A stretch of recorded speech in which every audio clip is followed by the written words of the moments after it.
σημαίνει πως είμαστε πανέτοιμες για τη συνθηκολόγηση. Σου φανερώνω γυναικεία μυστικά. Μα δεν μ' αφορά. Τίποτα δεν σταματάει τη γλώσσα. Ο πόθος κυβερνά. Ζαλίζομαι, όμως μ' αρέσει. Τι μπορούσα να κάνω με το Δάνη? Δεν είδες πως σε πίεζα το γάμο να νηθείς? Γιατί το έκανα τάχα? Γιατί φοβόμουν πως με μία άλλη θα μοιραζόμαστε τις νύχτες και τις μέρες της αγάπης μας. Αναγκαλιάζω και ρουφώ λογάκια από το στόμα που ποθώ. Το σώμα μου παραλυρεί και παραδίδει προσδοκίας υπέρ ειδονής. Αφού εσείς με θέλετε, εγώ δεν θέλω τίποτε άλλο. Έχω του κόσμου τα καλά και κολυμπάω στην τέλεια ευδαιμονία. Όμως, την καρδιά μου, μια απορία δινήτη, βασανίζει. Αν τα λόγια σας είναι πρόφαση για να στο γάμο που προσφέρουν. Ωραία τα λόγια. Δεν αμφιβάλλω. Αλλά θέλω και καυτές εγγύησεις. Βιάζεστε να ρουφήξετε τους χυμούς της κορμιού μου. Εγώ ταπεινώθηκα και σας άνοιξα την πόρτα της καρδιάς μου να δείτε μέσα.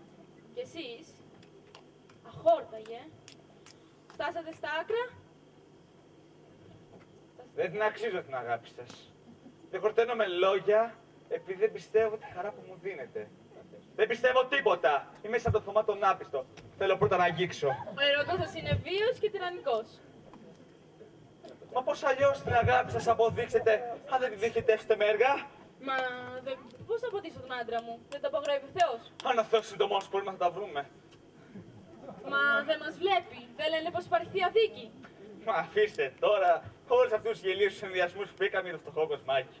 Απαγορεύει ο Θεός. Κάποιες χάρες της σάρκας αυτό να λέει. Θα το κανονίσουμε, θα δείτε. Υπάρχει όμως μια επιστήμη που μας επιτρέπει να αλλάξει. Τι σου το κάνει, γίνεται εδώ πέρα? Που μας επιτρέπει, λέγω σαν λάστιχο, να απελευθερώσουμε τις δικές μας αρχές. Απελευθερωθείτε αγάπη μου λοιπόν από όλες σας τις συνθήκες. Μα φύγετε πολύ, κρυώσατε. Έχω πονόλεμο. Πάρτε λιγάκι γλυκάνισο, δεν έχω πάνω μου δυστυχώς. Αχ, τι να μου κάνει το γλυκάνισο. Ο βήχας που παιδεύει εμένα είναι αγιάτρευτος. Λυπάμαι. Πονάτε. Πολύ, πολύ, πολύ. Μα μην αντιθήκησε τώρα, αγάπη μου, είναι μάταιο. Είναι μάταιο, αγάπη μου. Ό,τι γίνεται στη φόρα είναι αμαρτία. Ό,τι γίνεται στα κρυφά δεν θέλετε καν αμαρτία. Δεν έχω άλλη επιλογή. Θα υποκύψω. Με παρασύρει η ορμή του πάτου σας και ήσασταν ελέητος.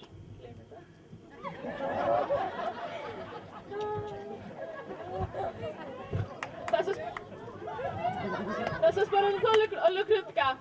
Δεν μπορώ να κάνω κάτι άλλο. Το κρίμα πάνω σας. Το είπαμε, έλα, το είπαμε. Τώρα το κρίμα πάνω. Μα ελάτε τώρα, ελάτε. Ρίχτε μια ομοτάπους και παραφυλάει ο άντρας.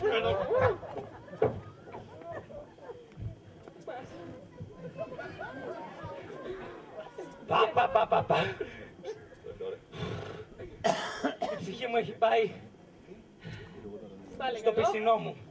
Και το αίμα μου έχει ανέβει στο κεφάλι. Κρύψε όμως, δεν είναι ακόμα. Πρέπει να δεις και πράξεις. Τι λέει αυτός δετέρας! Είναι κτήνος! Είναι δαίμονας του Άδη! Κρύψου σου είπα, πρέπει να δεις και πράξεις. Μη στηρίζεις μόνο σε ό,τι ακούς. Ζούζου να πουλπουλιθινάκι μου! Ήρθα. Όμως, για να ρυθμίσουμε το θέμα, για μισό λεπτό να δούμε τι παίζει από κάτω. Τι γάρια είναι αυτά ωραία. Οπα, κάπου να τι γίνεται εδώ πέρα. Λοιπόν, μποξεράκι για μετά δεν έφερα, δεν πειράζει. Μπάνιο για μετά. Πω, δεν έκανα, αλλά δεν πειράζει. Τι άλλο, πω, τη σαμπάνια ξέχασα, αλλά δεν πειράζει. Όλα συνομωτούν μαζί μας. Κοίταξα παντού, δεν υπάρχει ψυχή γύρω μας. Τα μάτια σας με θαμπώνουν και θέλω να τριγγίσω τον τρομερό μπουστ στο μούστο σας. Μα δεν πρέπει. Μα λέτε τώρα. Τι πάθατε? Δεν ξεκουμπάει το φερμουάρ, γαμώ το κερατό μου, γαμώ. Κάτε. Όχι, μας την πέσανε. Σιγάρες, σιγανό παπαδιά. Μας πήραν τα ζουμιά. Πιο ήρεμα, θα σπάσεις το λαμπόγιαλο.